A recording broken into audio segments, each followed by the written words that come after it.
Vanessa, welcome to our Diversity and Inclusion Q&A initiative. We are really excited to have you on board for this episode and can't wait to hear about your story and your journey. I know it's been very exciting this year as well with some of the achievements that you made. So welcome, Vanessa. Thank you, Ellie. Thank you for inviting me. I would love if you could please share a little bit about what it is that you do and what a typical day as a Chief Digital Officer is like for you. So I'm part of the leadership team at Zenzact, and as Chief Digital Officer, I have both data and IT that I am responsible for. So a typical day could be anything, working with the data stream, where I have just completed and anchored a data strategy, and we are into phase 2 of that just now. Or it could be an IT issue and working with my IT teams. I have the CIO that reports to me, so kind of aligning with him on the day's activities if there's anything that needs to be taken there and now. Or it could be my colleagues within the leadership team. So there's a whole range of things that need to be done, and it's just prioritizing what needs to go first. I have to be honest, I haven't heard the term Chief Digital Officer so often. So is this quite a new position, would you say? Yes. So having worked at PwC for a while as well, we saw a trend of a lot of the CIO roles transforming to chief digital officers, where a lot of it was, so how do we get digital in the organization? But a lot of companies, I think, have adapted it to what really works for them. And at Zenzact, they saw the need of both driving data, but also looking at that entire digital part or the IT aspect of it. And yes, it's not many, but I'm really glad for one, because I get both to work with my favorite hobby topic, data, while at the same time moving into a new space, IT, and how do we then look at the entire, how do we get to the next level? That sounds really exciting and really innovative as well. Yeah. Yes, I mean, Zenzact is, I can go on talking about them, but no, yes. Because I know you recently joined them, didn't you? So what would you say were the main factors for you deciding on this business? When I got the call from the headhunter with this role, I keep telling them in the organization, because I said, all I could say was, wow. And I thought at some point, Vanessa, say something intelligent, because I was just so excited. I couldn't imagine that they were calling me. Small me to run a task like this, because what Zenzact is doing is creating autonomous vehicles, autonomous drive, creating the software for autonomous drive, and it's a young company, it's a startup.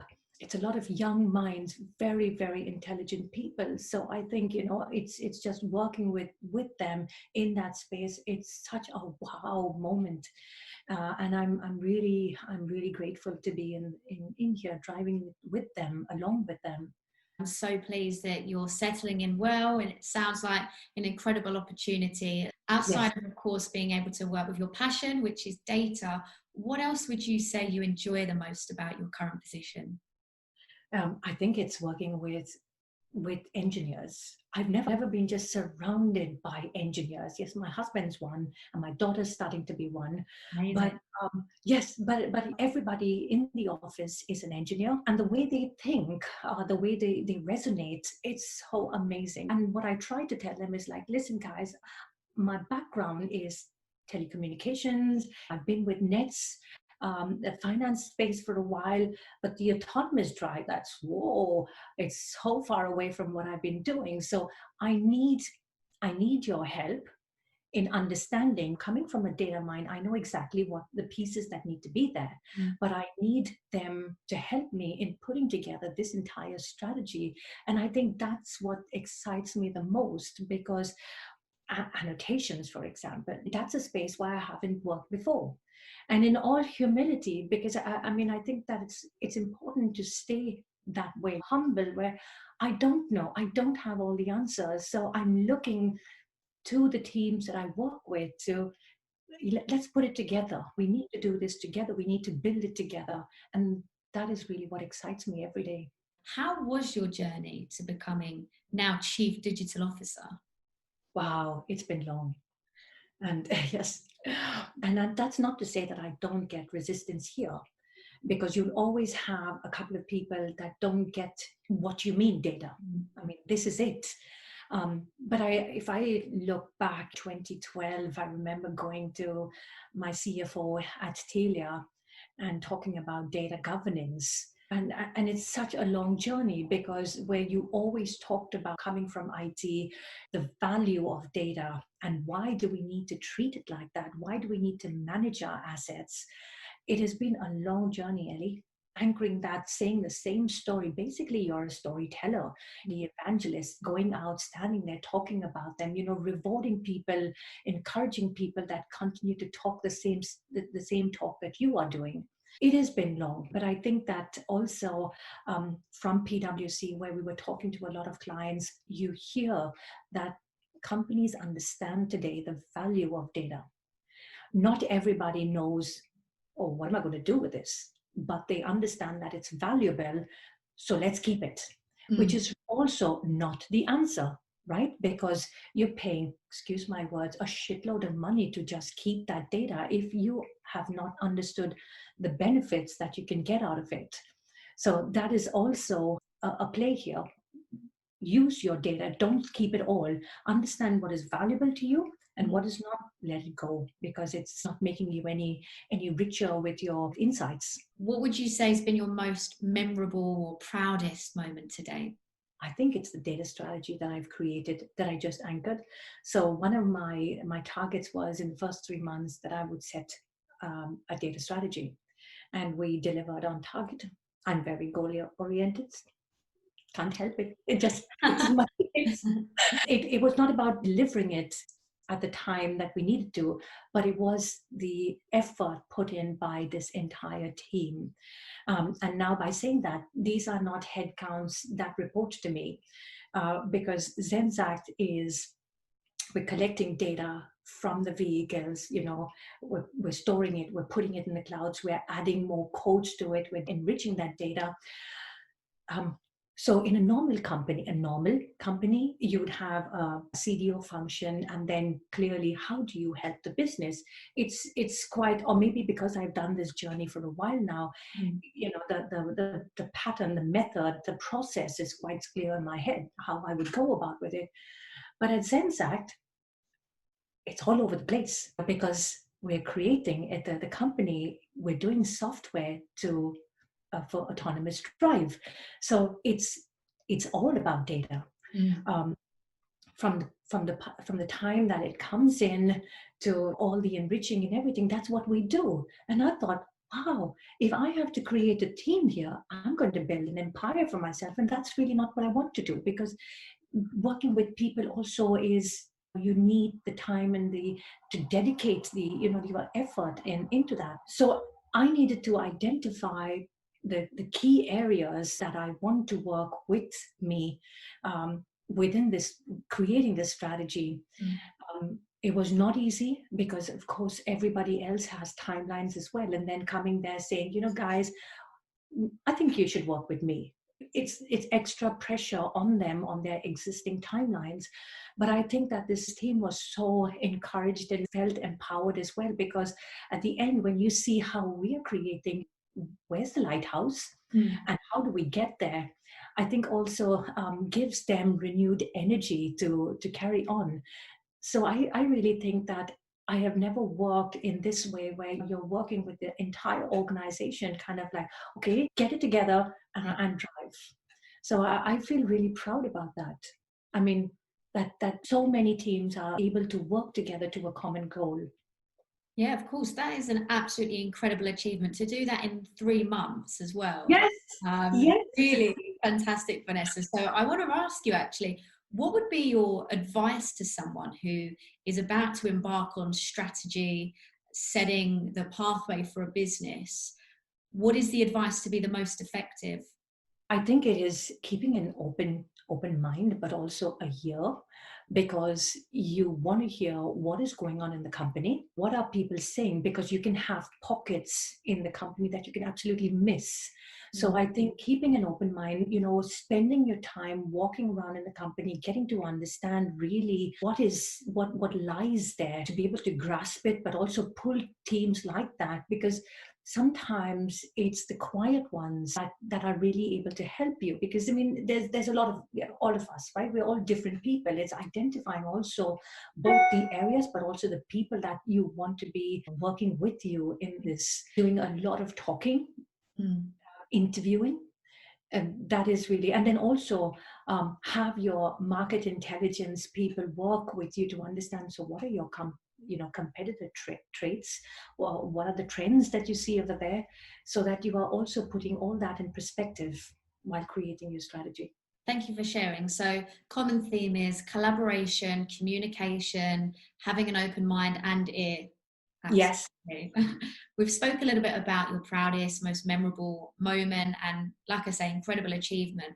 What would you say has been some of the biggest challenges that you've faced throughout your career, and how have you overcome them? And I think it would be this one where we talked about getting everybody on the same page as you, where I have faced this constantly. And it doesn't happen just on people working in the trenches. You can have top management as well and not understand the data journey. And that has always been a challenge, because sometimes we're all human, and so am I. We run out of steam, because sometimes there's only so much you can tell your story when you say, oh, forget it.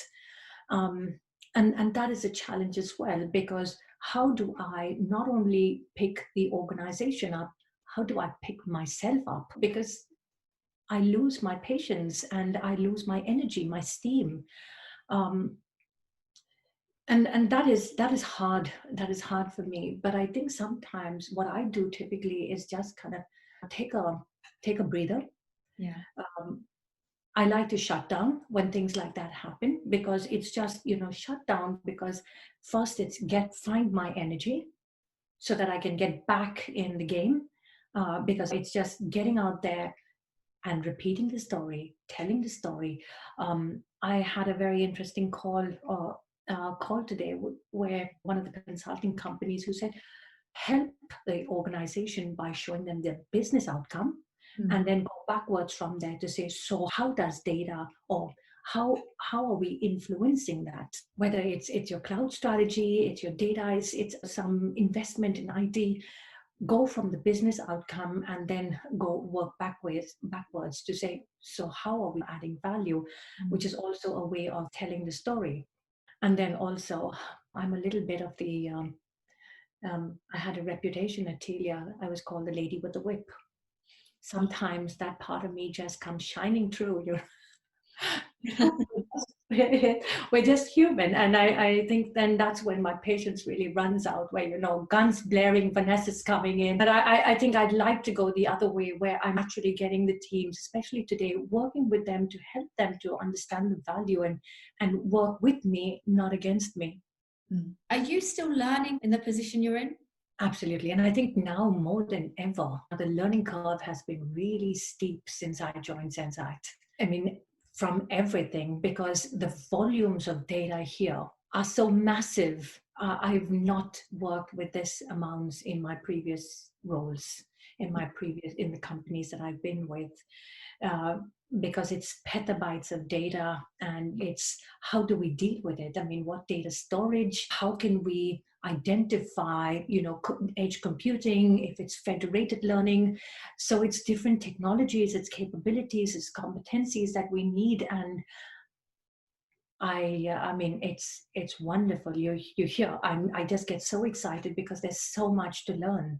Yeah. I can imagine it's very much learned by doing as well. And then where you're surrounded by engineers, that must also really help. Important one here, Ellie, is not to be embarrassed to say, I don't get it. What do you mean? Because, and I try to keep small groups, because I see that when you have big groups like that, people are a bit intimidated to actually put your hand up and And yes, I mean, who wouldn't, right? It's embarrassing to put your hand up, especially if you think that everybody's got it and I'm the only person putting my hand up. So I usually encourage smaller groups. I mean, it's more time consuming, but I have smaller groups because then everybody feels like, yes, I can put my hand up. It's okay. And I usually go and say, it's just us. It's just us. So let's be open here. I've been there myself where I've maybe been nervous to put my hand up and say, look, I just... It's happened to all of us. Everyone's been there once. I definitely feel that. So learning by doing is one thing. How else would you say you're further developing your career? So I've given this some thought because I'm thinking, what's next for me? Like I said, I'm goal oriented. I want to tick in the box. Um, I don't know. I know that I want to continue working with, I would always want to continue working with data. The IT is brand new for me. I mean, I worked with as chief of staff to the group CIO at Nets, working with the whole tech strategy. So it is still a relatively new area for me. I mean, even though I've had been within IT all these years, but now actually working towards what is the strategy here. I'm really glad that I have a very, very dependable CIO, Robert Tapper, reporting to me so that we're both aligned and taking it forward. But I don't know I mean, except for the fact that I'm going to be working with data. I don't know anything more at this point. I guess it's all about settling for you, right? As Yeah. well. When you're finding your feet more in this position in the business, I'm sure there'll be a very long list of new things for you to accomplish. I know Yes. you're goal oriented, and one thing I wanted to say is congratulations on recently passing your exam to become a certified board member as well. Yes. It's incredible. Yeah. Yeah. Thank you, Ellie. Yes. No I problem. did that in Swedish, that was such a challenge. Yes. Really? Wow. I remember when we were speaking about that previously, I think when you Yeah. were in your other business talking about becoming a board member. So I'm really happy for you that you finally got there. Yes. Like I was just saying, I'm an English speaker and they were not offering the course in English. No I way. had to wait. And I thought, no, if I don't do this now, it's not going to happen. So I took it in Swedish and I thought, Vanessa, you can do it, a new challenge. Come on, you got this. So Good job. yeah, I did it in Swedish, and then they were giving me the option of doing the exam in English. But I thought, whoa, how's that going to be? Because I've learned my terminology in Swedish. How difficult or easy was the exam then going to be? Because I think, oh, what is this? But yeah, did that, passed. I mean, I was really over the moon when I passed that. How did that process look? So it was 2 months, and we had about 4 lessons with an instructor. And this was when COVID just hit all of us. So it was Zoom calls. Um, a lot of people in the call. Some of them already board members, but wanting to get the certificate. Uh, so it was 4 lessons, and then it was a lot of studying on your own, and then you had to answer the exam. Allowed to keep your book with you, so that was also a good part. But it was a lot of options or choices to pick from. But they were not easy. It was like getting your driving license again, where they kind of tried to cheat you and fool you with the answers. So, yes, I'm just glad it's done, Ellie, because this was something on my list. You have a bucket list, right, of what things I want to do. And this was one of mine. And I thought, got to do it. Just tick in the box now. What do you think it was that actually inspired you to want to pursue this and have it on the bucket list? I have a friend of mine, well, she started out, her name is Annette Torsved Sjöberg. She was one of the first persons that I met when I moved to Sweden way, way back when. And she recently did this and I've always been inspired by her. She's at Electrolux today.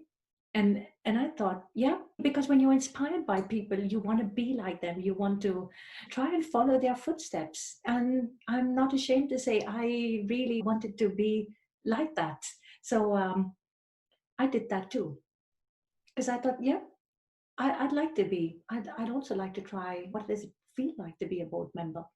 That's a really incredible story, because that's actually one of the reasons why I set up this initiative. It's to create inspirational, relatable role models. So Yes. you sharing your story, I'm sure this will inspire somebody else to maybe want to become a board member. I hope so, because I think that each one of us has potential. It's what we want for ourselves. And I saw that you were recently appointed as a member of the board at Desmo. So again, incredible achievement, very well deserved. Can you tell us a little bit more about what your responsibilities look like here and how that looks? Yeah. Um, and I was very grateful to get the chance here, the opportunity to be on the board. So my task are more helping the organization to get on the right track. What is our strategy? Working together with the other board members, with the CEO and the chairman of the board, and saying, so where do we want to go? What does our funding, our investments look like? What are the risks? What are we actively doing to get more funding, more investment into the company, but also how good or bad is our product doing? So it's quite busy and it's nice. I'm really enjoying it. Again, I think this year has been my learning curve has been like woo, with but yeah, I like it. I'm loving the pace. Good. Keep him busy. Keeping busy. Sounds like Yeah. a lot of responsibilities in many different areas, but that's what makes life fun, I think. Yes, yes, and challenging yourself, actually pushing yourself a little as well, because it's very nice to get comfortable and think, I have a good job. What do I need more? But Mm. it's just pushing yourself. Why not? Coming out of your comfort zone is so important to help you improve your personal development, I feel. Trying new things, new challenges, and you've certainly ticked all of that off the list this year. So, again, congratulations. What would be your advice to anyone aspiring to become a member of the board? So I know that in the rest of the world, you don't have to be a certified member. But in Sweden, I think being a certified member, it just helps that journey if that's what you want. So I would encourage anybody who wants to do that to look at Styrelse Academy in Sweden, because they have courses on a regular basis, and roll up for one of them. Check it out. See if that's something, because then you also have, there are, they also have roles, board member roles, vacancies. So once you're a member, it's easy to apply for one of them if that's what you want. Amazing. So it opens up a lot of opportunities Yeah. on this platform. So Yes. everyone be sure to check that out if that's something you want to move into. And what kind of mindset do you feel is required to become a member of the board? I think having sales is always good, marketing sales, because then you're really helping the company. But also, whatever area you are in, try to figure out how would I add on a board level, on a strategic level, the competence that I have, how could I add value to them? Because that's the mindset you always need to have, even when you're taking yourself to the board. So what am I adding? What am I bringing to the table here? That's basically the mindset. And I think it doesn't matter, whether you're coming from analytics or marketing. Marketing and sales, I clearly see you're on the lead, because then you automatically have the strategies for where to take them. But for everybody else, try to figure out, so what is my competence? What is my capabilities that I'm bringing to the table? Did you always know that working in the technology space with data was something that you wanted to do? No, not at all. Not at all. I just quite by accident discovered while working at Ericsson with SAP with master data that I thought that this is really easy and this is really fun. And it just moved on from there, because I would go to my manager. We all had areas dedicated to us: customer master data, vendor, finance. And I would just keep going back to my manager, at that time, Maria Brindavi. And I'd say, what's next? I'm done. And that's how I just build up my knowledge base as well of all the modules of master data. And I just got interested with that. And then the rest is just history. So it was quite by accident. Throughout your career, have you had any woman role models, mentors? I know you mentioned a friend previously. Yes, I've been watching two of the YouTube videos. Sorry, not YouTube, TED Talks. Lucy Hone and Dr. Amy Cuddy, where they really inspire me. I mean, it's resilience. And then also, Amy Cuddy talks about how to make it till you fake it, or fake it till you make it. And it's your body language. And it's amazing because I tried it and it really works. So I really, I mean, and here it's women helping you, encouraging other women as well. I really like that. But I have a lot of friends as well. I have two of them that really encourage me. And I think that is so brilliant because it really helps when we lift up one another. I've got my friend Ronya Thomas and Elizabeth Keller, who's Elizabeth is a lecturer at KTH, and she was the one who actually talked to me about Amy Cuddy. Look at that, because Elizabeth, knowing how many talks and conferences that I'm at, encouraged me to think about these things, Vanessa, when you're speaking, which I loved, right? Because I mean, feedback like that is constructive, like go for it, but think about these things, because sometimes you just forget. And I love having women friends like that who lift up one another. I think it's so brilliant. For anyone that is maybe lacking having a woman mentor or lacking that sense of community, what would be your advice to them? I think finding a mentor is not really that hard. And I would encourage everybody to do that, because in your workplace or elsewhere, you always have people that you are inspired by, look up to. Reach out to these people, because by doing that, you are also helping this person to grow. And by going to somebody and saying, listen, I really like your style, or your like whatever it is that inspires you in this person. Would you care to mentor me, or give me a few tips? Can we book a regular meeting? Can we go for a coffee or a drink or whatever? I think reaching out, because it also shows your vulnerability, and while also at the same time helping the other person to grow in that role or what they are in. I've used mentors a lot. Eric Hallberg is one of mine, still is. At Telia, I remembered I had this guy called Roger Fredrickson. He is retired and I don't know where he is today. But Roger just was always there to help. As long as said, can you please look into this? Yes, and I have at Zenzak, I have Mats Nordlund. Amazing, because these guys are big in the work that they do, but they're still so helpful. I'm humbled when people like that want to work with me also and mentor me. I think a lot of people maybe hold back from asking or approaching these senior people out of fear of maybe rejection. So I guess it's just a case of building your case and just asking, just have the confidence. What is the worst that can happen? Exactly. What's the worst? I mean, and if that person says no, I'm sure they have a good reason, maybe, but there'll be somebody else. The world is full of people that are willing to help. I'm seeing that more and more every day.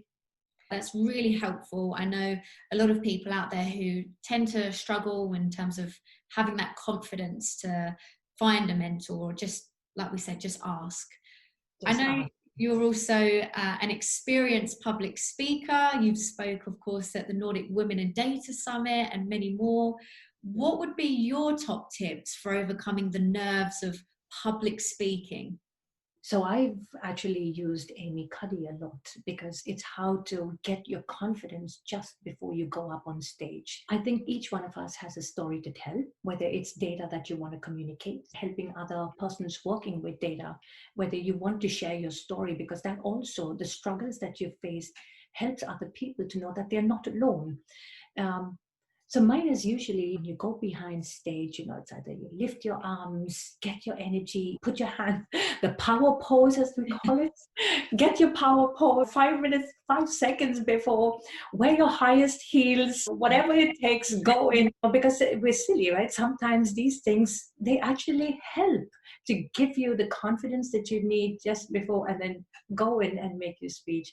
And I usually tell people, including my kids, doesn't have to be negative. A little of the stress and your nerves keeps you on your toes, so you're ready there, like guns blazing, as I say. Your tips on overcoming the nerves are great. And what would your tips also be for preparing a presentation? That can be quite a daunting thing for some people. Where do I start? In my entire journey, I've never had more than half an hour to communicate whatever I had to sell. And usually it was, and I call it sell, because you had half an hour, go in, tell your story, get all the stakeholders to buy your story, and out of there. Because I think you can have an hour and you can have more, but if you're not able to communicate your story, you've lost. In the first 30 minutes, you've lost your people. So I think it is, whatever your story, whatever get your matter together, but make sure that you do not have so many slides. Are very clear what it is that you want to deliver. What is it that you want to leave them with? What is the, what do you want them to think about when they leave? So that is, and I mean, there are several areas you can, where do I get my material from? And I get mine from HBR or the McKinsey's report. So, or basically talking as well. You'd get a lot. I mean, if communication is a very powerful tool at work, or depending on what you're talking about, you can have a lot of people help you put your material together, and make it a powerful story that you want to communicate. Using your network to your advantage is such a powerful tool. I actually hosted a lecture at Hyper Island in, I think it was like June, July time this year. And for me to get some of my content as well, I just started speaking to the people I knew, head of analytics, CTOs. And that was really helpful for me and really inspirational to build content upon that. So don't be afraid to just reach out to the people you know. That's some great advice, Vanessa. Speaking about that, there's Samir Sharma on LinkedIn, and I've never had the opportunity to work with him, but his posts on data are really brilliant. I mean, and that's what, you can go onto your network and you can get such inspiring stories as well, which will add value to your own story. Sharing is caring. I like that phrase at the moment. Yes. Very much so. You are a proud mother of 3 girls, I know, Vanessa, and really exciting to hear that one of them is thinking about a career in engineering as well. Yeah. How have you managed work-life balance? It's not been easy. And I think today, if there's one person that I need to give thanks to, it's my husband, because he's just been the pillar behind for every flight that I had to take off on, or he was always, his message was, you go, I got this. And I think that it has to be a partnership like that, because otherwise it's impossible. If you want to keep your career and you want to be a mum and you want to be everything, I think we have to have somebody. It has to be like a partnership, so we're both doing this together. But also I feel very blessed in, the girls have been fantastic. I mean, they encourage me, go mom, we've got this, whether it's looking after the house or helping one of them to do if it's homework or housework. And I'm really proud of my oldest, Emily. She's doing political science. And I use her a lot, because whether it is, whether we're talking about environment or women's rights or, gay rights, it doesn't matter what we're talking about. She's the one that sets the tone. And there's oftentimes, because I mean, I'm a little old-fashioned and outdated, and I really don't know. Sometimes I'm not up to date with what is right to say and what is not. Yeah.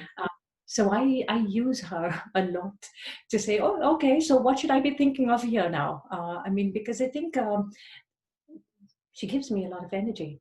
It's really cool to see that you bounce off of each other as well. She inspires you, and I'm very sure you inspire her. Something that I think is so important now more than ever is really the topic of adversity, tough days, especially now with people working from home, not necessarily having the office environment, other people, just being stuck in 4 walls most of the day. So What would be your advice for dealing with a tough day? How do you get through one? That is a hard one because it becomes harder when you're working from home, Mm. and you're not having that contact with your colleagues. I mean, and sometimes we've seen people in the office, which is also nice. We also try to keep it down so that we're not so many on the floor if people are coming to the office.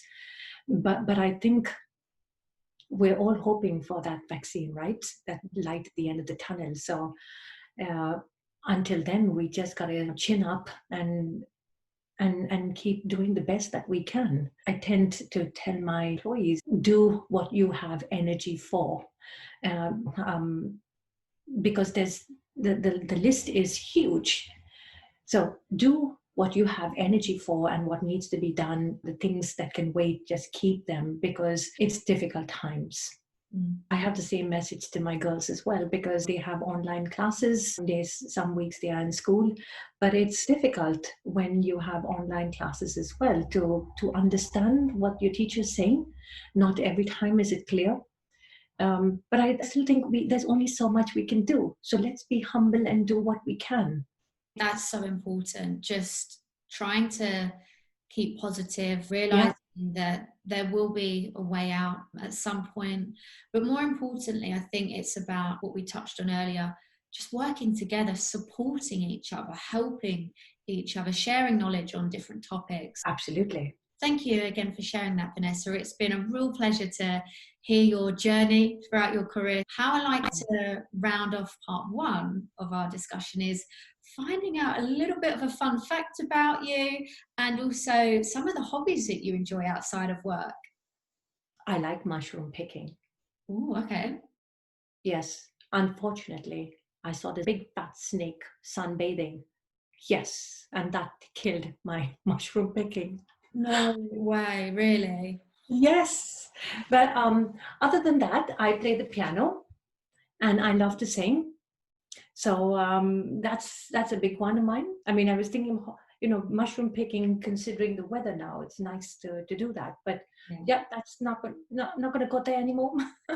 I don't blame you. Snakes are like one of my biggest fears, honestly. Yes. That would put me off for No, life. because you don't really see where you're picking, right? You have to pick it right from the root. So, and I thought, oh my God, imagine if I had one of these guys there. Oh, no. I think that's put me off mushrooms for life, and I love mushrooms. I'm just going to think of a snake now every time I go to eat one. Yeah, sorry, I shouldn't have said that. No, I singing and playing the piano is one of my favorites. I've recently discovered painting. Nice. I'm not good at it, but it calms me down. Yeah. I have to say, we've had 3 women on this interview now, all who enjoy singing. So I think we have to start a bit of a band, a choir or Yes, something. absolutely. A Zoom meeting where we can all sing. Exactly. I think that would be the next best thing. Yes, We'll absolutely. set that up. Yeah. Thank you so much for sharing fun facts, hobbies as well. It's really exciting to get to know you a little bit more. And it's been an absolute pleasure speaking with you, Vanessa. So I can't thank you enough for your time. I think people can learn so much from you and the advice that you've shared. So thank you. Thanks, Ellie. It's a pleasure. So I look forward to catching up with you next week where we can discuss ideas on all things diversity and inclusion. Yep, I'm looking forward to that. Thank you. You take care. Take care. Bye-bye.